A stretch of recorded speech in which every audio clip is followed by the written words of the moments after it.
السلام علیکم ورحمۃ اللہ وبرکاتہ۔ مرکزی وزیر تعلیم دھرمیندر پردھان کی بیٹی نے انسٹاگرام اکاؤنٹ بند کر دیا۔ مسلسل ٹرولنگ اور نازیبا تبصروں سے بھی پریشان تھیں۔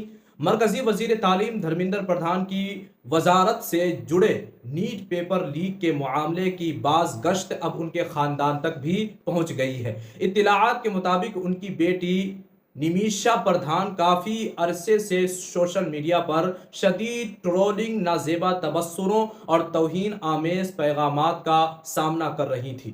بتایا جا رہا ہے کہ متعدد صارفین مسلسل ان کے انسٹاگرام اکاؤنٹ پر نامناسب زبان استعمال کرتے ہوئے تبصرے اور ذاتی نوعیت کے پیغامات بھیج رہے تھے، جس کی وجہ سے وہ ذہنی دباؤ اور پریشانی کا شکار ہو گئیں۔ سوشل میڈیا پر جاری اس منفی مہم اور مسلسل ہراسانی سے تنگ آ کر انہوں نے بالآخر اپنا انسٹاگرام اکاؤنٹ ڈی ایکٹیویٹ یعنی عارضی طور پر بند کرنے کا فیصلہ کیا۔ یہ معاملہ اس وقت سامنے آیا جب نیٹ پیپر لیک کو لے کر ملک بھر میں سیاسی بحث جاری ہے اور وزیر تعلیم دھرمیندر پردھان کو بھی شدید تنقید کا سامنا کرنا پڑ رہا ہے۔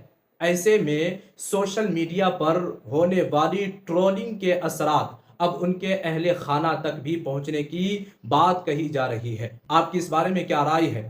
ہمیں کمنٹ سیکشن میں ضرور بتائیں۔ ساتھ ہی ویڈیو پسند آئی ہو تو ایک لائک کر کے ہمیں فالو کرنا نہ بھولیے گا۔ السلام علیکم ورحمۃ اللہ وبرکاتہ۔